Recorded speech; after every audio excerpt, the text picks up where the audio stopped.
नमस्कार बच्चों, स्वागत है आज की कक्षा में। आज हम पढ़ने वाले हैं हमारा दूसरा पाठ सूर्यकांत त्रिपाठी निराला। निराला जी के बारे में आप पढ़ते हुए आए हैं, आप सभी जानते हैं निराला जी के बारे में। ये जो है आधुनिक गद्य काव्य के प्रणेता इनको माना जाता है। मतलब इनको क्या कहा जाता है कि गद्य पहले की जो कवि थे वो क्या करते थे, काव्यमय रचना करते थे। मतलब काव्यमय से मतलब छंदबद्ध रचना, ठीक है, छंदबद्ध रचना। छंद से मतलब छंद के जो नियम होते हैं उन नियमों से बंधी हुई रचना करते थे। तो वो कविता को वही मानते थे, छंदबद्ध को ही कविता मानते थे। लेकिन निराला जी ने उनका भ्रम तोड़ा और उन्होंने गद्य में रचना करना शुरू किया। हिंदी मुक्त छंद के प्रणेता इनको कहा जाता है।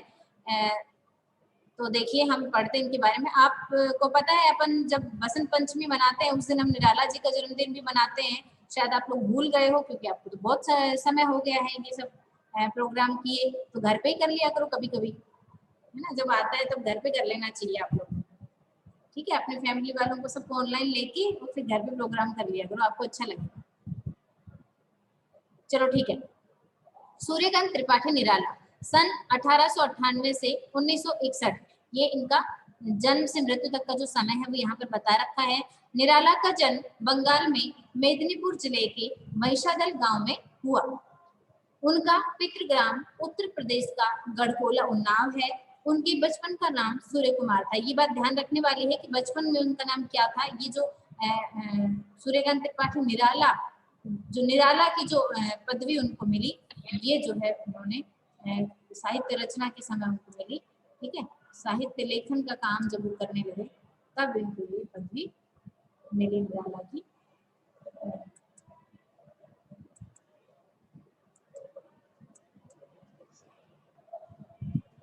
सूर्य कुमार इनका नाम था। बहुत छोटी आयु में ही उनकी माँ का निधन। हाँ बेटा, इन्होंने अपने जीवन में बहुत सारी मुश्किलें झेली हैं, बहुत सारे दुख उठाए हैं, बहुत सारे दुख देखे हैं इन्होंने अपने जीवन में। तो जब ये बहुत छोटी उम्र के थे तभी उनकी माँ का निधन हो गया था। निराला की विधिवत स्कूली शिक्षा 9वीं तक ही हुई थी, बस 9 तक ही स्कूल में पढ़ पाए थे ये। पत्नी की प्रेरणा से निराला की साहित्य और संगीत में रुचि पैदा हुई। सन 1918 में उनकी पत्नी का भी देहांत हो गया और उसके बाद उनके परिजन, उनके परिवार के जो सदस्य हैं उनका धीरे धीरे एक एक करके उनका भी देहांत हुआ। तो पिता, चाचा, चचेरे भाई एक एक करके सब चल बसे।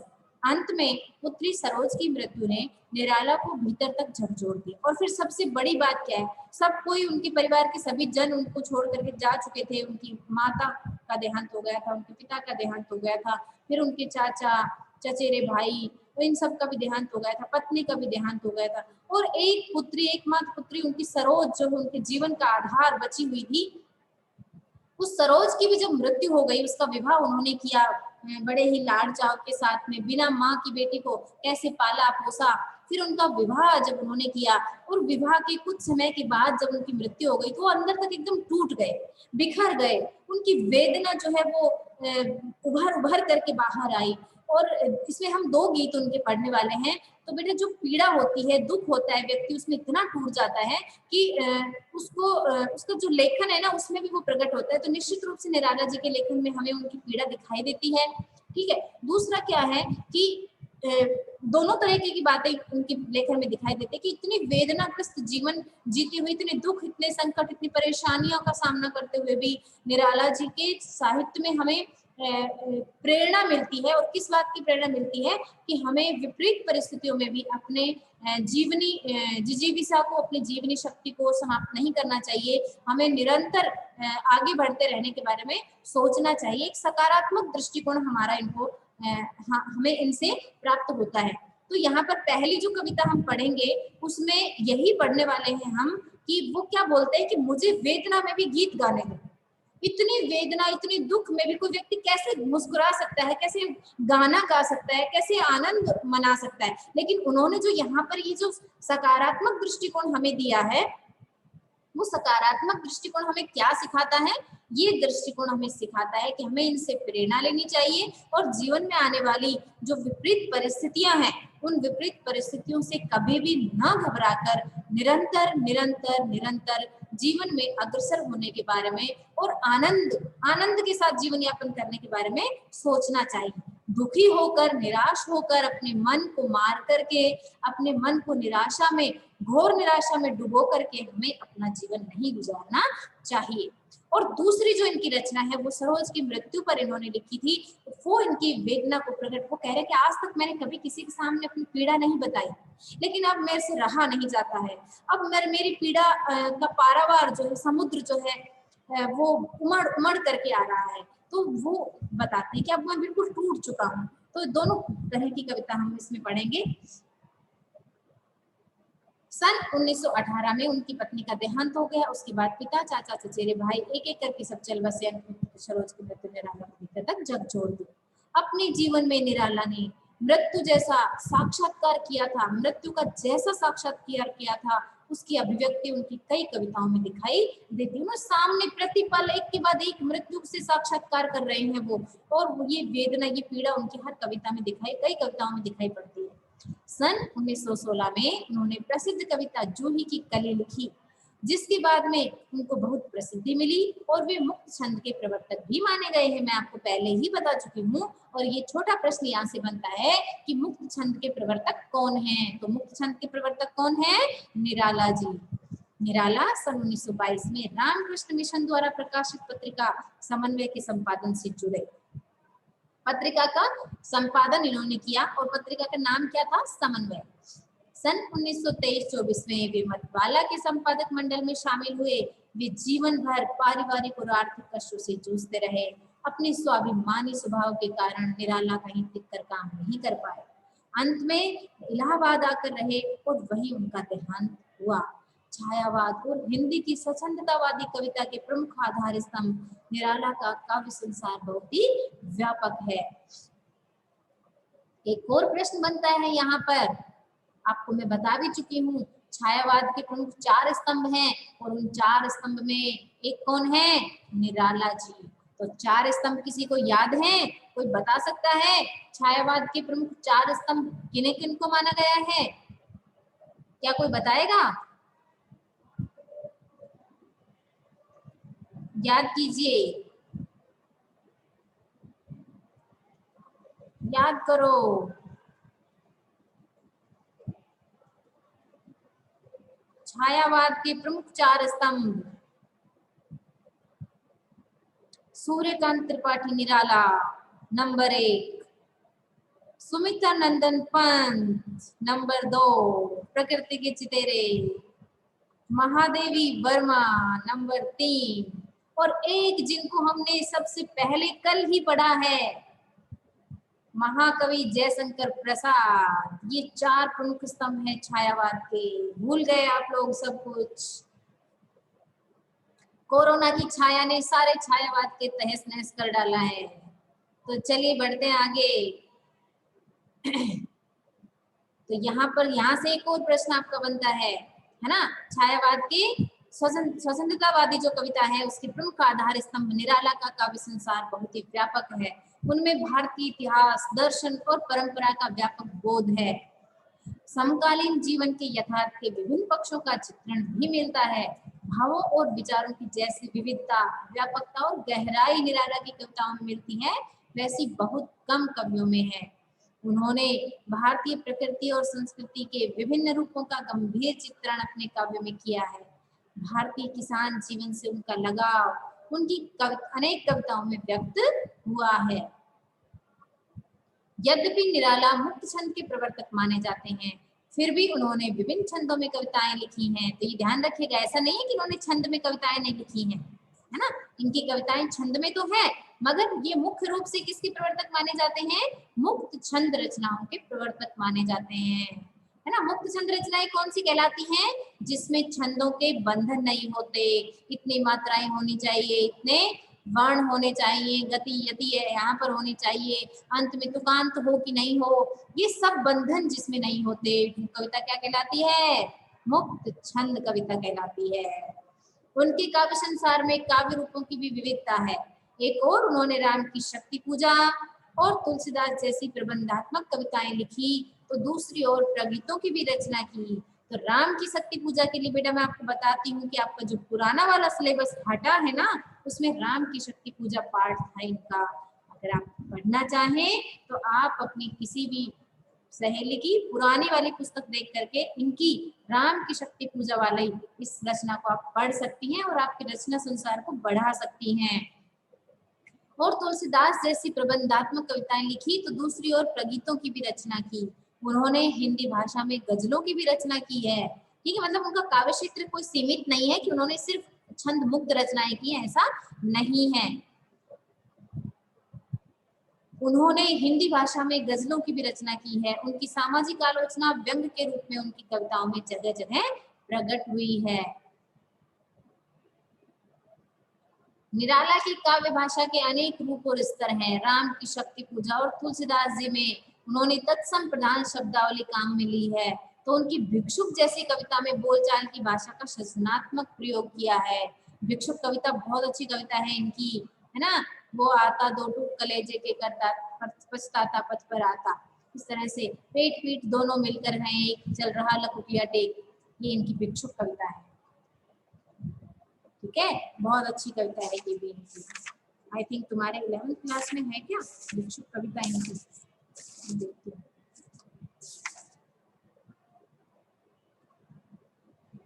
नहीं, पर शायद कहीं है, ये किसी सिलेबस में है, ये मैंने पढ़ाया है बच्चों को, हो सकता है कि अभी हो। देखिए आगे बढ़ते हैं। भाषा का कसाव, शब्दों की मित व्ययता। मित व्ययता मतलब ज्यादा खर्च नहीं करते शब्दों, कम शब्दों में अधिक कह देते हैं। शब्दों की मित व्ययता, मित व्यय यानी कम खर्च करना। और किसको कम खर्च करना, पैसे नहीं यहाँ पे, क्या है, शब्द। कम शब्दों में ही बहुत ही अर्थ की गहनता, अर्थ की प्रधानता उनके काव्य भाषा की जानी पहचानी विशेषताएं हैं। निराला की प्रमुख काव्य कृतियां हैं, कौन कौन सी हैं? परिमल, गीतिका, नामिका, तुलसीदास, कुकुर मुत्ता। कुकुर मुत्ता जानते हो किसको कहते हैं? जो आप समझ रहे हो इसके नाम से उसे नहीं कहते, कुकुर मुत्ता कहते हैं। किसको कहते हैं बताइए? मशरूम को कहते हैं, सांप की छतरी को। मैं पहले भी बता चुकी हूँ आपको इसके बारे में, आप भूल जाते हो बार बार। ठीक है, अणिमा, नए पत्ते, बेला, अर्चना, आराधना, गीत कुंज आदि। निराला ने कविता के अतिरिक्त कहानियां और उपन्यास भी लिखे। उनके उपन्यासों में बिल्लेसुर बकरिया विशेष चर्चित हुआ।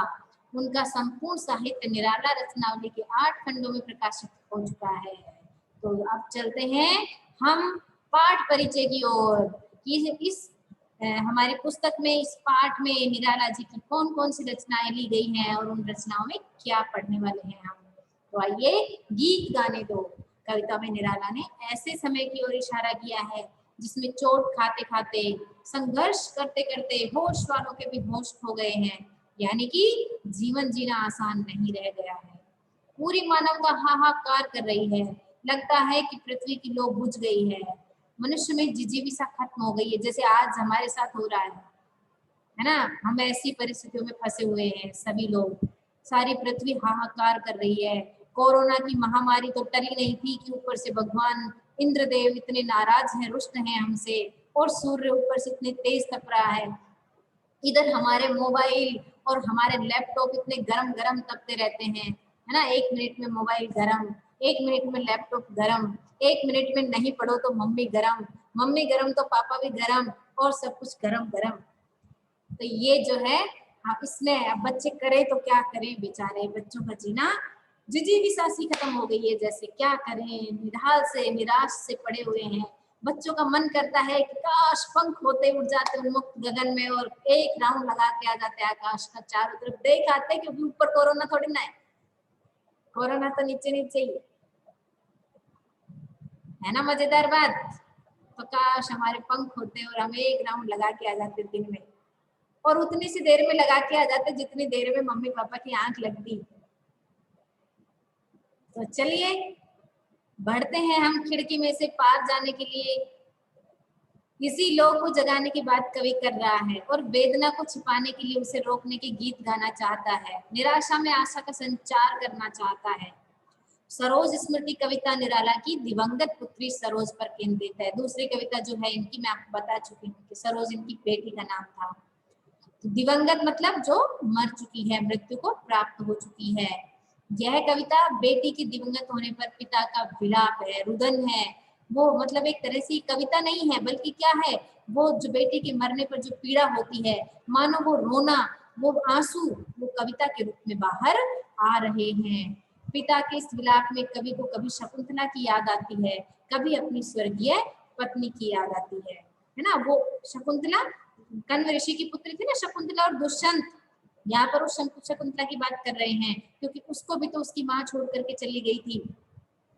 उर्वशी अप्सरा की बेटी थी, है ना, अप्सरा की बेटी थी उर्वशी, छोड़ करके चली गई थी। छोटी सी शकुंतला को कण्व ऋषि ने उसको पाल पोस करके बड़ा किया था।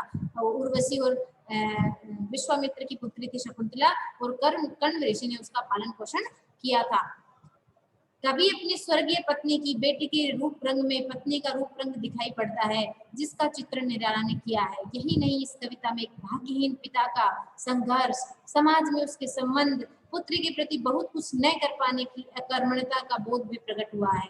बेटा क्या होता है कि जब किसी के परिवार में कोई नहीं रहता है, किसी के आर्थिक स्थिति खराब होती है, तो समाज के सभी संबंध उससे टूट जाते हैं, है ना।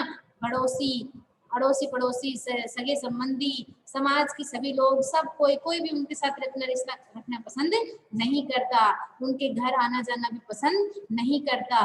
तो उन्होंने किस तरह से अपनी बेटी का विवाह किया, तो अपने आप को एक भाग्यहीन पिता के रूप में भी कोस रहे हैं कि वो ना तो किसी को बुला सके और ना ही अपनी पुत्री के लिए कुछ बहुत कुछ कर पाए खुशी के लिए।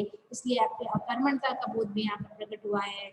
इस कविता के माध्यम से निराला का जीवन संघर्ष में प्रकट हुआ है। वे कहते हैं कि दुख ही जीवन की कथा रही, क्या कहूं आज जो नहीं कही। वो कहते क्या बताऊं, पूरे जीवन की कहानी में मैं किसी को क्या कहानी सुनाऊं, या मैं किसी को अपने जीवन की क्या कहानी सुनाता, क्योंकि मेरे जीवन की कहानी तो हमेशा दुख ही रहा है। मैंने अपने जीवन में सदा सर्वदा दुख ही झेला है। ठीक है, प्रकाश और गुंजन तो अभी भी इशारे में बातें कर रही है। क्या सब पे नजर रहती है मेरी? कैमरे की तीसरी आंख है वंदना में, हर जगह पता चलता है कौन बच्चा कब कहाँ और क्या कर रहा है। चलो चलते हैं, गीत गाने दो मुझे। तो कवि निराला कहते हैं कि मैं जो है बेशक कितनी भी विपरीत परिस्थितियों में हूँ, सारा संसार बहुत ही विपरीत परिस्थितियों में है ना, वेदनाओं से, अपनी वेदना की अनुभूति से भरे हुए हैं, लेकिन फिर भी वो क्या कह रहे हैं कि मुझे क्या गाने दो, इस वेदना को भुलाने के लिए मुझे गीत गाने दो, ताकि मैं इस वेदना को भुला सकूं। गाना गाने दो मुझे। आपने देखा होगा ना कि जो जिनको म्यूजिक अच्छा लगता है, जिसको डांस करना अच्छा लगता है, वो लोग जब बहुत ज्यादा गुस्से में या बहुत ज्यादा दुखी होते हैं तो डांस करने लगते हैं या फिर गाना गाने लगते हैं, और इतना गाते हैं कि अपना सारा गुस्सा, अपने सारा दुख जो है उस गाने में या फिर उस डांस में प्रकट कर देते हैं। ठीक है, तो गीत गाने दो मुझे तो वेदना को रोकने को। वो क्या कह रहे हैं कि मेरे अंदर की जो पीड़ा है, जो वेदना है, अगर मुझे उससे छुटकारा पाना है, मैं उससे छुटकारा पाना चाहता हूँ, इसलिए बस झूम करके गीत गा लेना चाहता हूँ, खुश होकर के गीत गाना चाहता हूँ, मुझे बस गीत गाने दो। चोट खाकर राह चलते होश के भी होश छूटे, हाथ जो पाथे थे ठग ठाकरों ने रात लूटे, कंठ रुकता जा रहा है आ रहा है काल देखो। क्या कह रहे हैं कि चारों तरफ से व्यक्ति बहुत ही परेशान हो रहा है ना। सामाजिक राजनीतिक जो परिस्थितियां हैं बड़े ही विपरीत हैं, प्रतिकूल हैं। ठीक है, और विपरीत और प्रतिकूल परिस्थितियों में क्या हो रहा है कि व्यक्ति जो आम आदमी है वो समस्याओं से घिरा हुआ है, चारों तरफ से उसको चोट मिल रही है, और ऐसी चोट मिल रही है जिसमें खूब अपने संभल करके चलने वाले होश के भी होश छूटे, यानी स्वयं होश, खुद होश भी क्या हो रहा है, बेहोश हो गया है, उसके भी छक्के छूट गए। मतलब कैसे, कब तक संभाले कोई अपने आप को, कोई भी अपने आप को संभाल नहीं पा रहा है। हाथ जो पाथे थे, पाथे किसको कहते हैं बेटा? पाथे होता है कि अपने जीवन को चला, मतलब वैसे तो पाथे का शाब्दिक अर्थ जो मूल अर्थ है वो तो क्या होता है, राह में काम आने वाला जो भोजन होता है ना, मार्ग में काम आने वाला जो भोजन होता है, खाना जो अपने को आधार देगा, ठीक है, राह में चलने की ताकत देगा। क्योंकि आपको पता है पहले के जमाने में तो लोग पैदल पैदल ही जाते थे, तो फिर कहाँ से खाना मिलेगा? पहले थोड़ी ना आपके वहां पर वो रेस्टोरेंट और ये सब खुले हुए थे, तो उनको खाना अपने घर से ले जाना पड़ता था। ठीक है, उसको पाथेय कहते हैं। लेकिन यहाँ पर पाथेय किसके लिए आया है? यहाँ पर पाथेय आया है अपने जीवन को, आजीविका को चलाने के लिए, अपने जीवन को चलाने के लिए हमें जिन जिन संसाधनों के जरूरत होती है, वो जो संसाधन जो कुछ भी हमारे हाथ में थे, वैसे तो कुछ था ही नहीं, लेकिन जितना भी सामान्य से या थोड़े बहुत जो भी हमारे हाथ में थे, वो भी क्या कर लिए? ठग ठाकुरों ने रात लूटे, या किसी ठगों ने लूट लिया, मतलब चोर लुटेरों ने लूट लिया, और रहा सा ठाकुरों ने कर टैक्स आदि के माध्यम से जमीन, आपको पता है ना उस समय ये जमींदार वगैरह क्या लोगों की जमीनें हड़प लेते थे, उनको ब्याज में अगर पैसा देते थे तो उनको इतना ब्याज चढ़ा देते थे कि उनको जो है दास प्रथा और दास मजदूरी करनी पड़ती थी, पीढ़ियां उनकी मजदूरी करने में गुजार देती थी, है ना। ये सब चीजें यहाँ पर बताई जा रही है। कंठ रुकता जा रहा है, आ रहा है काल, और अब तो सहन शक्ति से बाहर हो गई ये सारी चीजें, अब तो सब कुछ सहन शक्ति से बाहर हो गई है, अब तो बिल्कुल भी संभाले नहीं संभलता है, ऐसा लगता है जैसे मृत्यु हमारे सामने आ गई है और हमारा धीरे धीरे कंठ अवरुद्ध होता जा रहा है, अर्थात सांस हमारी जैसे घुटने लग गई है, गला घुटने जैसा लग गया है, अर्थात मृत्यु जैसा आभास हमें होने लग गया है। आया समझ में? क्या कहा है कि हमें जीवन में क्या मिली है? बहुत सारी विद्याएं ये सब मिली हैं, ठीक है। हम जीवन में इतने सारे हम संघर्ष करते आए हैं, और इतने सारे संघर्षों की वजह से अच्छे अच्छे होश वालों के भी छक्के छूट जाते हैं, खुद होश भी बेहोश हो जाता है, अर्थात उसकी भी हालत पस्त हो गई है, खराब हो गई है। हमारे हाथ में जो कुछ भी था अपनी आजीविका को चलाने के लिए, अपनी जीवन यात्रा को चलाने के लिए, हमारे पास जो भी भोजन सहारा जो कुछ भी था, वो सब भी ठग और ठेकेदारों ने लूट लिया है, लुटेरों ने लूट लिया है। कंठ रुकता जा रहा है, अब तो हमें ऐसा लग रहा है जैसे हमारे सामने साक्षात काल या मौत ही आ गई है, और हमारा कंठ जो है वो धीरे धीरे अवरुद्ध हो गया है, अब हमारा और संघर्ष कर पाना संभव नहीं है, अब तो हमारी हालत बहुत ज्यादा खराब हो गई है। भर गया है जहर से संसार जैसे हार खाकर, देखते हैं लोग लोगों को सही परिचय न पाकर, बुझ गई है लो प्रथा की जल उठो फिर सींचने को। कह रहे हैं कि आज चारों तरफ कैसी स्थिति हो गई है, कैसी विडंबना चारों तरफ फैली हुई है, कोई किसी के ऊपर विश्वास नहीं कर रहा है, सभी के अंदर जैसे मानो जहर भर गया है, ठीक है, भर गया है जहर से संसार जैसे हार खाकर, सब लोग हार से इतने परेशान हो गए हैं, जीवन में आने वाले संघर्षों से इतने दुखी हो गए हैं, जैसे कि आज आप सभी देख रहे हैं, आज की स्थिति के साथ ये वर्तमान परिप्रेक्ष्य में ये कविता एकदम सटीक जो है बैठती है। तो इसमें क्या बताया गया है कि सभी व्यक्ति निराश हैं, हताश हैं, बुझे हुए हैं, और सबको हार ही देखने को मिल रही है चारों तरफ से, इसलिए सबके मन जैसे जहर से भर गए हैं, मतलब जहर से भरने से तात्पर्य क्या है? सब एक दूसरे के लिए जैसे जहर उगल रहे हैं। देखते हैं लोग लोगों को सही परिचय न पाकर, क्योंकि लोग बदल गए हैं, उनका जैसे हम किसी को जानते थे वो वैसे बचे ही नहीं है, उनका सही परिचय हम पा ही नहीं सके थे, लोगों के कई तरह के चेहरे हमें देखने को मिल रहे हैं, इसलिए लोग सबको एक दूसरे को परिचय के अभाव में शक की दृष्टि से देख रहे हैं, संशय की दृष्टि से देख रहे हैं। बुझ गई है लोक प्रथा की जल उठो फिर सींचने को। अब कवि कह रहे हैं कि देखो ऐसे वातावरण में, प्रथा यानी पृथ्वी, इतने गंभीर वातावरण में संपूर्ण पृथ्वी की जैसे लो ही बुझ गई है, जीवन की जिजीविसा की, है ना, जीवन को आगे बढ़ाने की, जीवन में आगे चलने की, मानो जैसे जागरूकता ही खत्म हो गई है, मानो जैसे जिज्ञासा ही खत्म हो गई है, सभी के मन जैसे निराश हो गए हैं, और अब सबसे कह रहे हैं कि जल उठो फिर सींचने। अब ध्यान देना, जल उठो फिर सींचने को शब्द आप अगर पढ़ोगे, ध्यान से पढ़ोगे, तो आपको बड़ा अजीब से लगेगा, कुछ अजीब लग रहा है, अगर किसी को लग रहा है तो जल्दी से बताओ, नहीं तो फिर मैं बताती हूँ। जल उठो फिर सींचने को, कुछ अजीब लग रहा है तो बोलो।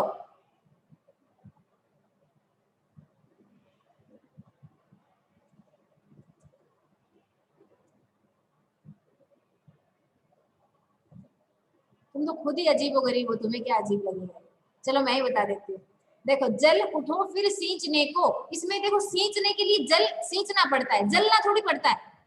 इसमें कहा है जल उठो, जल उठना मतलब एकदम प्रदीप्त हो जाना, ऊर्जावान हो जाना या उष्मित हो जाना, इस तरीके से इसमें बताया।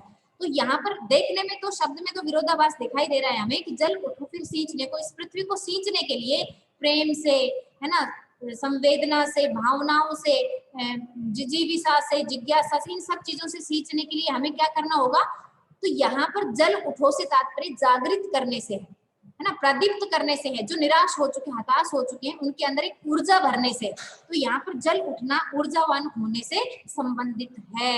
आया समझ में? तो कुछ चीजें आपको तो कचोटती नहीं है, कहीं पर आपको कुछ प्रश्न मार्क लगता ही नहीं है, प्रश्नवाचक चिन्ह आपके लगता ही नहीं है ना। बताओ कितनी अजीब सी बात है कि जल उठोगे सींचने को, अब सींचने के लिए कोई जलेगा? भाई हम माचिस हैं जो जल उठे?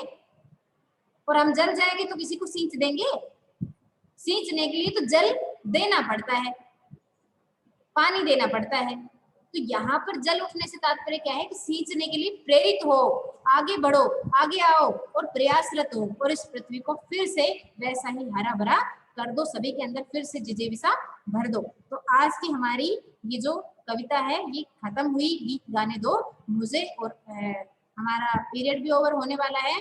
तो मैं आशा करती हूँ कि आप लोगों को समझ में आ गई होगी। तो क्या आपको समझ में आई?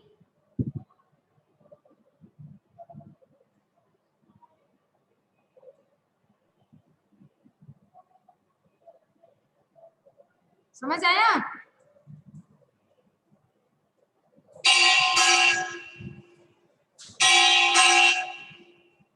कोई भी नहीं बोल रहा।